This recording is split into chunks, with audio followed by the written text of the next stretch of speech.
Sabi lang guys, oh, kita nyo, less to no effort ang pag-banking dito. Kung tutuusin, hindi hirap ang katawan mo. Yan, nilalaro lang natin, oh. Konting idea lang dun sa experience ko dun sa CU525, no, nung ginamit natin siya. Napaka smooth,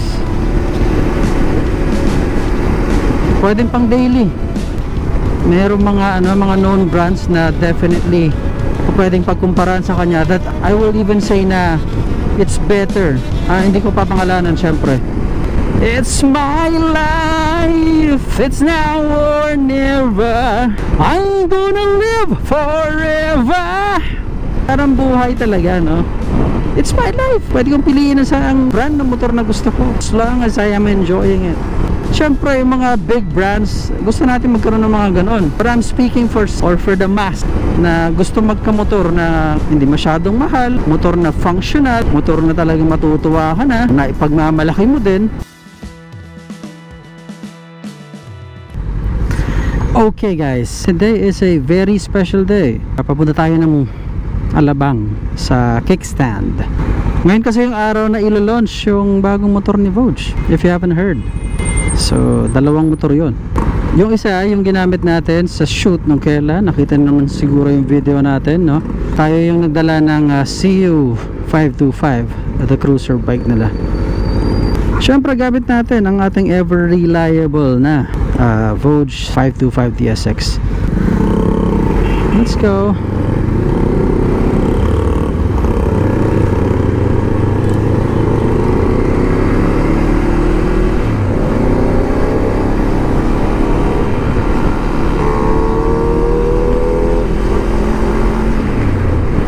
May mga ka-Vogue tayo na feature kanina sa DZME. Kung hindi nyo napapanood, or kung hindi nyo napanood, panoorin ninyo ilang ka-Vogue natin doon, yung mga owners ang na-interview regarding their experience. So nag-share sila ng kanilang experience sa motor, sa brand, and so on and so forth. In-interview sila ni Sir Edwin Go ng Motorsiklo Exclusivo. So dapat kasama tayo dun eh.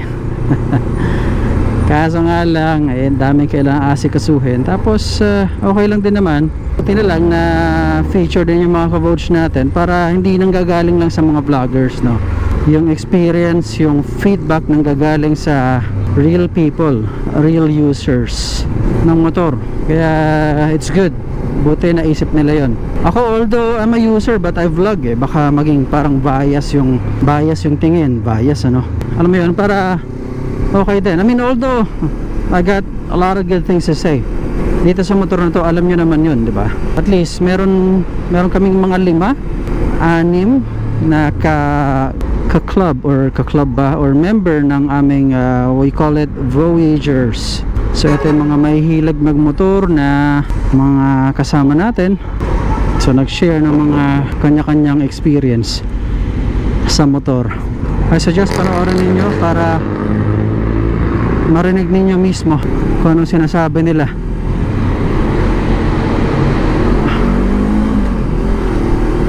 Base sa kanilang experience, ano?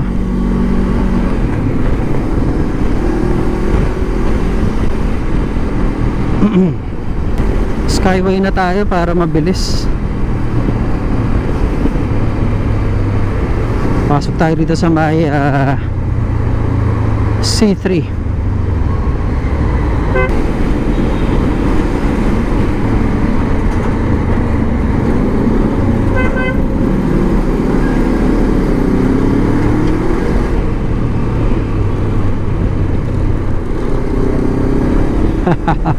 Lumalaban ang suspension.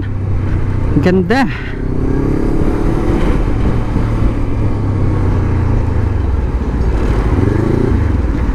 Pag napapabilis tayo, naalala ko ang Ironman journey namin, guys. Hakamiss din. Although risky, pero na-enjoy namin dahil maganda ang maganda experience namin eh. Hindi kami yung mga delikado magmaneho siguro.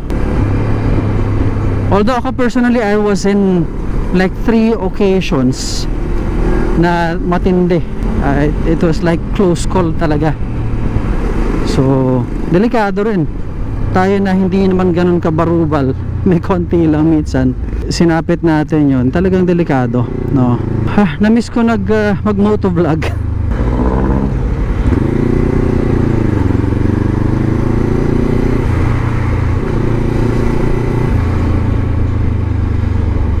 Come on, let's go.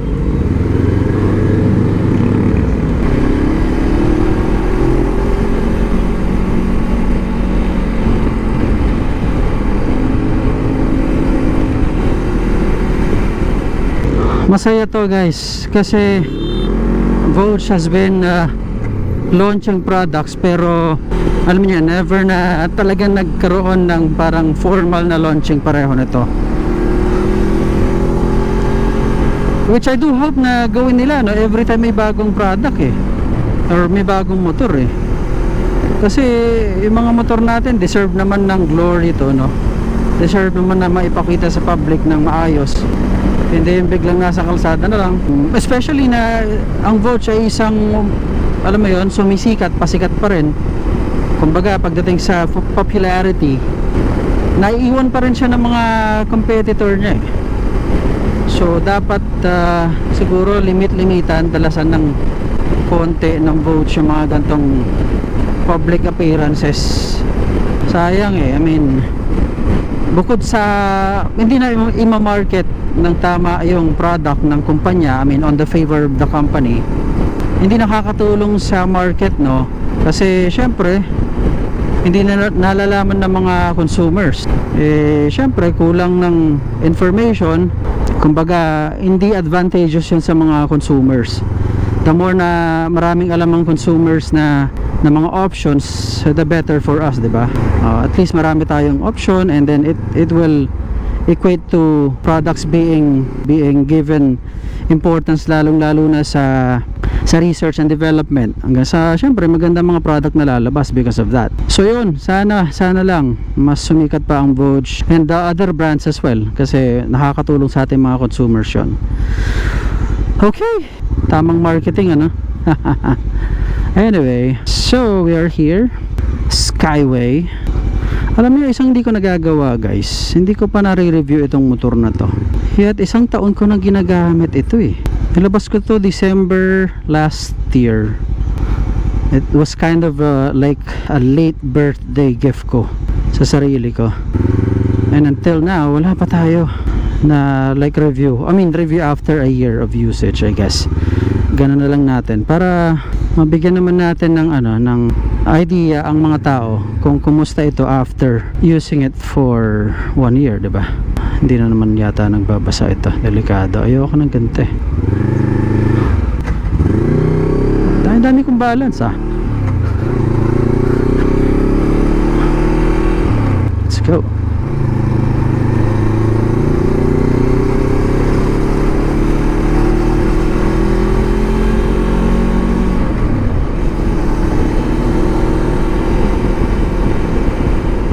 Na-miss ko mag Skyway gamit ang motor.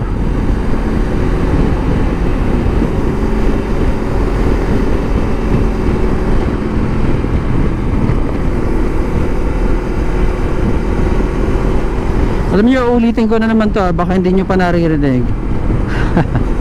Ang 525 engine ng Vogue ay ang isa sa, I think ito ang pinaka smooth na klase ng perfect na klase ng engine na meron ng Vogue. Power, stability ng power niya, yung smoothness ng ng deliver, ng pag-deliver ng power, no, nandun, ganda. For beginners, basta abot mo tong motor, napakadaling alam mo yon, napakadaling pag-aralan. Even ito although syempre sa mga challenge side hindi ko i-recommend to. What I would recommend is yung bago nila, the CU, yung cruiser, height or Asian or friendly sa Asian height yun sa ating mga Pilipino, definitely. So Ayun, marirecommend ko talaga.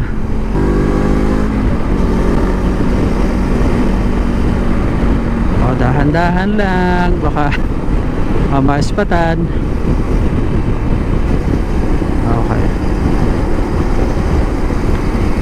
O, minsan alam nyo yung ano dito, yung ang tawag dito, speed limit. Pagkasanay ka na masyadong mabagal eh. Ang speed limit dito 80, 100. No wonder maraming mga nakamotor ang nadadali.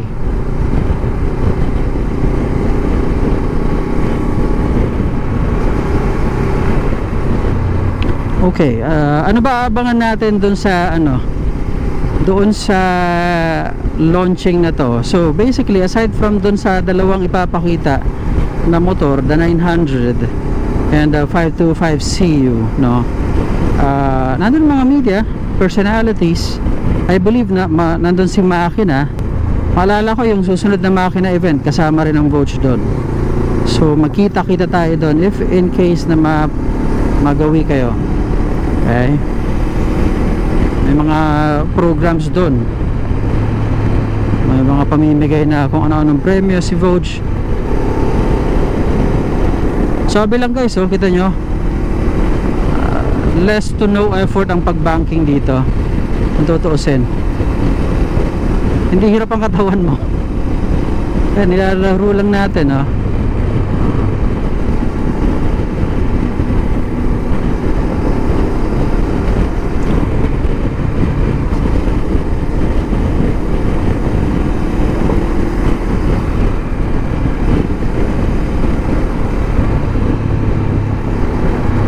Konting idea lang dun sa experience ko dun sa CU525, no, nung ginamit natin siya. Isang araw lang nagamit actually, kasi inuwi ko lang eh after ng shoot eh. Hindi ko naman siya nailabas gawa ng magbabagong taon nun, magpapasko. So ayun, napaka-smooth. Pwedeng pang daily. Ayan, mababa kasi guys, at madaling i-maneuver, basta napakagaan. Mayroong mga known brands na definitely pwedeng pagkumparahan sa kanya, that are even I will even say na it's better. Hindi ko papangalanan syempre, but alam niyo yun, napakaganda niyang cruiser bike. Maporma pa. Alam nyo, sa ngayon, para sa akin, I'm not, isa ako dun sa mga dating nag-alangan sa China brands ng bike.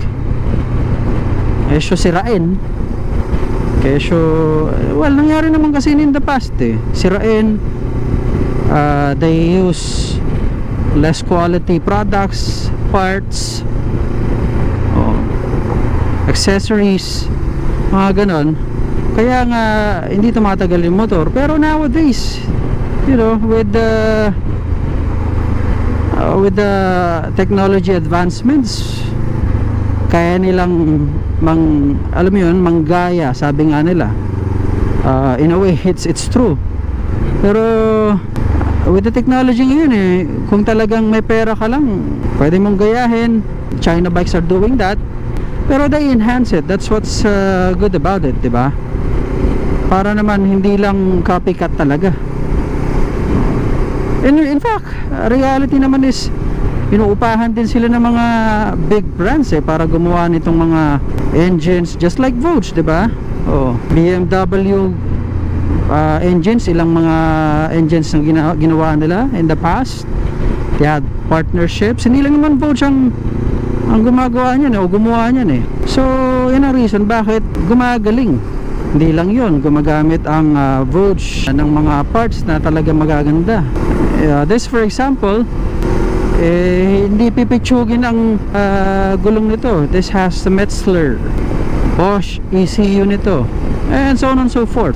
So kinaragahan talaga siya ng mga magagandang parts that makes the bike a total package of good things. You know, it's not perfect, but it's get the value for what you pay for, kumbaga. Ito, this is 380 guys, and this kind of bike kung bibilin mo sa ibang brand, I mean this in its category, nasa magkano, diba? Hindi mo bibilin ng 380. So far I've been using it for 1 year, 6,629 sa ating odometer dito. Not bad, diba? Nagamit na rin natin ng Baragan, na-test natin for Ironman, 24 hours running engine, mainit, umuulan at times, pero lumalaban, diba? Siguro sa mga maliliit na bikes medyo dun sila nagtitipid, pero for the big bikes I think they're doing their best para sumabay sa mga known brands, because if not, mawawala rin sila sa ere, sa market, diba? Ito yung sinasabi ko tungkol sa competition ginagalingan nila habang maraming player, ginagalingan nila para hindi sila maiwan, hindi sila mawala sa sirkulasyon, kumbaga, diba? That's what they're doing. Dami ko nang pinagsasabi, no? But you know, dami kong sinabi guys. Let me know in the comment section below, ano ang tingin nyo, what do you think? Even yung mga ka-vouch natin, pwede yung mag-comment. Ilan sa mga ka-vouch naman natin ay bumili ng motor dahil sa mga ginagawa natin videos. Maybe you can share, mga ka-vouch, kung bakit kayo napabili, bakit ba kayo napabili nitong motor na to. Paka-share lang, no? But ako, those are my reasons, no? It's just so enjoyable to ride, though. Look at that, diba? Hindi naman tayo nagmamadali, bira ng bira, ganyan lang, chill lang tayo. Napakagaan ng motor. Diba? Kung alam mo lang gamitin properly yung motor na to, nako, they ain't gonna be just a face in the crowd. You're gonna hear my voice when I shout it out loud. It's my life, it's now or never. I'm gonna live forever. I just wanna live while I'm alive. My heart is like an open highway. Like Frankie said, I did it my way. I just wanna live while I'm alive. Parang buhay talaga, no? It's my life. Pwede kong piliin sa ang motor na or brand ng motor na gusto ko, as long as I am enjoying it. I mean, you know, syempre yung mga big brands, gusto natin magkaroon ng mga ganon. But I'm speaking for someone, or for the mass, na gusto magkamotor na hindi masyadong mahal, motor na functional, motor na talagang matutuwa ka na ipagmamalaki mo din. After all, the journey of riding, it's something that you can be proud of, diba? Sa office minsan may nagtatanong sa akin, lalo mga babae, ano bang ginagawa mo? Ba't ka nagmamotor? May kotse ka naman. Ano ginagawa mo? Diba? Delikado yan.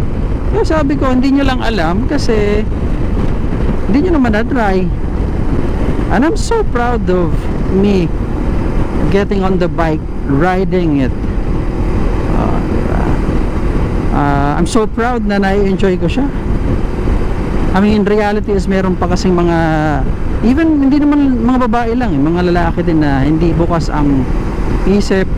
I mean, ito, ganun din naman ako dati. Hindi naman ako open sa pagmumotor until I get to hear people saying, it's good, it's sometimes therapeutic, mga ganon.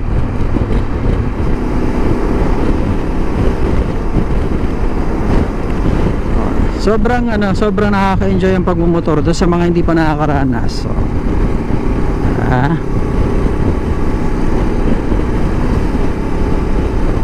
I just wanna feel I'm alive. Wala. 'Cause it's my life.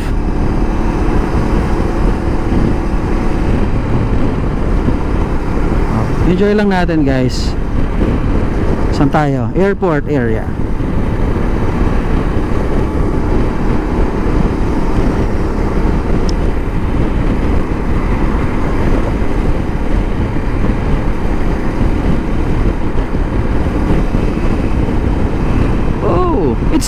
weird. It's a plane.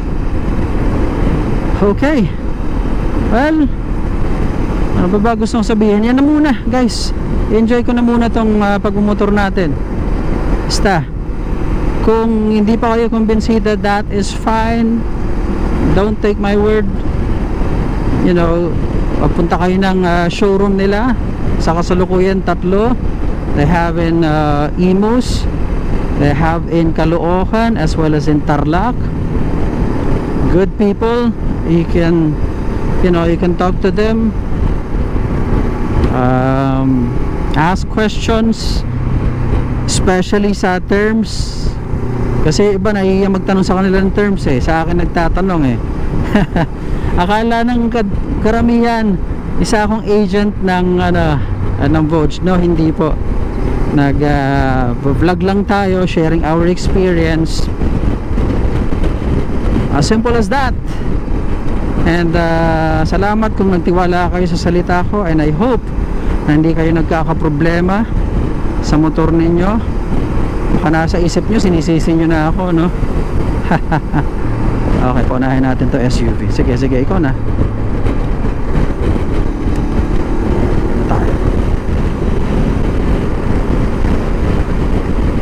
Ako guys, papansin nyo, malikot ang mata ko sa malikot ang camera natin kasi ganun ako magmaneho, lagi kong tinitignan ng paligid.